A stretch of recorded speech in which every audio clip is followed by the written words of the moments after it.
been doing recently around expertise in teaching and around accomplished teaching. And the theme that we wanted to look at was moving beyond questions of teacher quality and really try and move that on to thinking about expertise and recognising and enhancing that.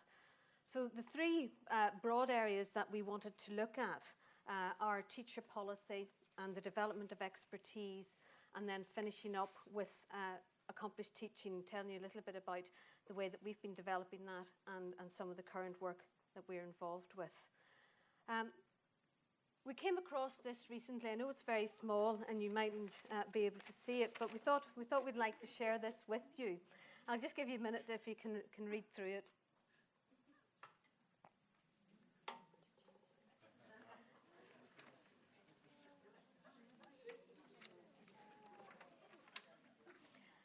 We saw this recently.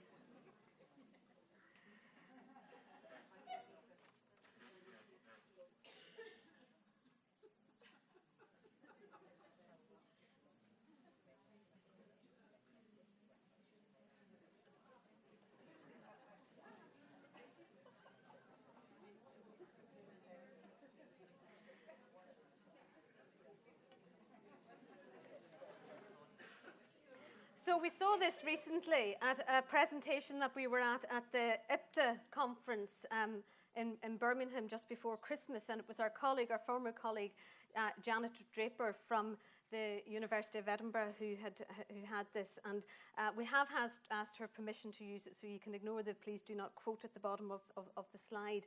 And we thought that this was quite funny. I've been using this with groups of teachers that I've been working with recently, and I think everybody has a favourite in it. I think currently my favourite is you must wear at least 2 petticoats. Christine, I think you're quite taken with, what is it? Yes, number 4, you may not loiter downtown in ice cream stores. And I'm sure that there would be quite a few of us here today who would be in bother if number 9 still applied. You may under no circumstances dye your hair. But I think what's interesting about this as well is there's absolutely no mention of teaching and learning. Absolutely no mention of pupils, no mention of working with colleagues, all of the things that we're very familiar with and that we see as underpinning our professionalism and our professional standards here in Scotland. And I think just, going back from 1915, from when those rules for teachers were obviously devised, and thinking about where we are today, we certainly have come a very long time, and we now are at a place, particularly in Scotland, where we have a very clear sense of the standards and the professionalism and the ethos that underpins our practice as teachers and educators, but there's still some way to go. And what I wanted to do was just to set a bit of background context for what Christine will later expand on, and just share with you a little bit about the international summits on the teaching profession, which I've been tracking as part of the research that I've been doing. And I think that these are significant summits that have started to take place. The first one was in 2011, and the next one will be in March in Amsterdam. And I think they're interesting and they're important for what's happening in Scotland, and they're important for the teaching profession more generally.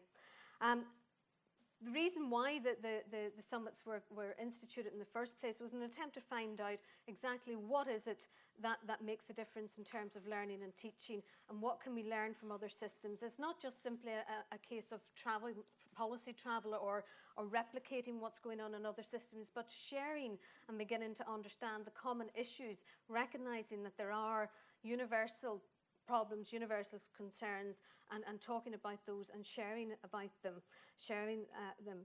And so the first summit was held as I said, in New York in 2011.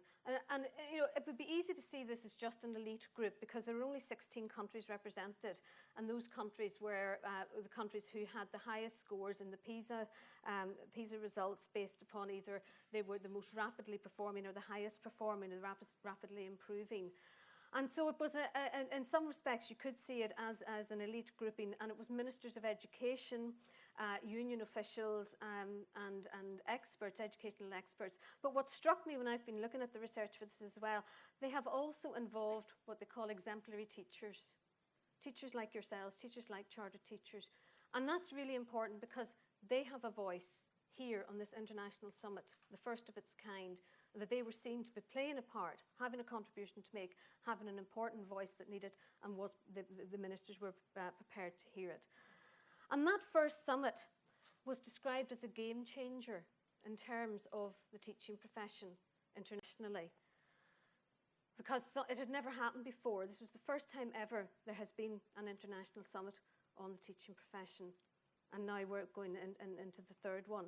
Now, I've been kind of chewing over that term game changer, you know, because as a former history teacher, I've been thinking about, well, if it's a game changer, then is it really changing the course of history? I've been thinking about it in terms of, say, the Treaty of Versailles or Potsdam or Yalta, that really did those conferences or summits that really did change the course of history.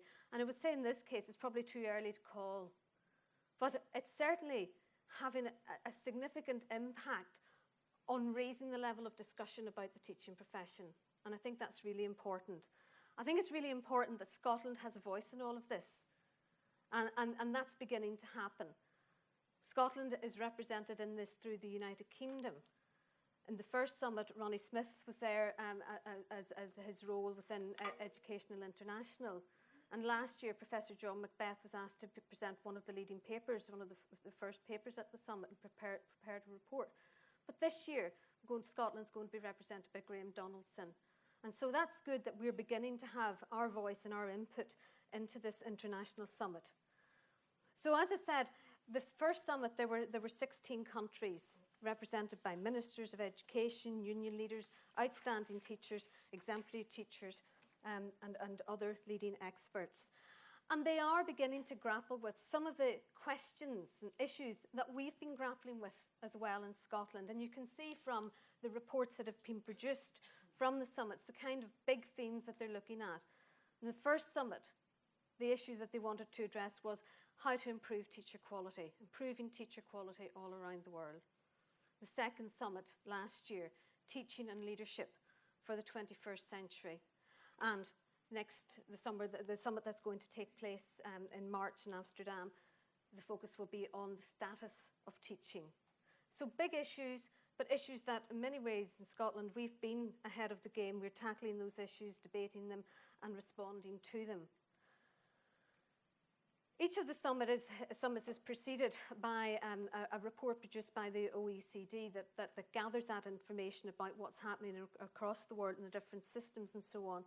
And in the first report, the Building a High Quality Teaching Profession, you know, they emphasise this important point that for the high performing systems, the ones we want to look at and see, well, what's working there? And the important point that the quality of an education system cannot exceed the quality of teachers, but that equally the quality of teachers cannot exceed the quality of the system. And that's where it's underlined throughout the summits and their documentation that it's not about just piecemeal reform, that it's got to be systemic reform right across the different parts of the system. And I think that's what we're working towards in Scotland as well. But there's also recognition, they recognised this in the opening speeches for the summit last year, there's also some recognition that trying to define and understand quality is difficult. And this was from the General Secretary of Educational International, recognising that, yes, we may have a shared understanding about the need for teacher quality, the importance of teacher quality, but we're not quite there in terms of how we define it and having consensus in both that definition and then how to measure it. And so that then reflects the way that we've been developing our thinking around accomplished teaching. Andreas Schleicher from the OECD has acknowledged that really the world has changed. The need for the 21st century skills that we want to foster in young people that are embedded there in Curriculum for Excellence also requires different types of teachers. And he describes this as teachers as high-level professional knowledge workers capable of creating 21st century environments. And there's something in there about the questions around teacher quality, about teacher expertise, the types of teachers that are needed to deliver this high-level, high-order curriculum.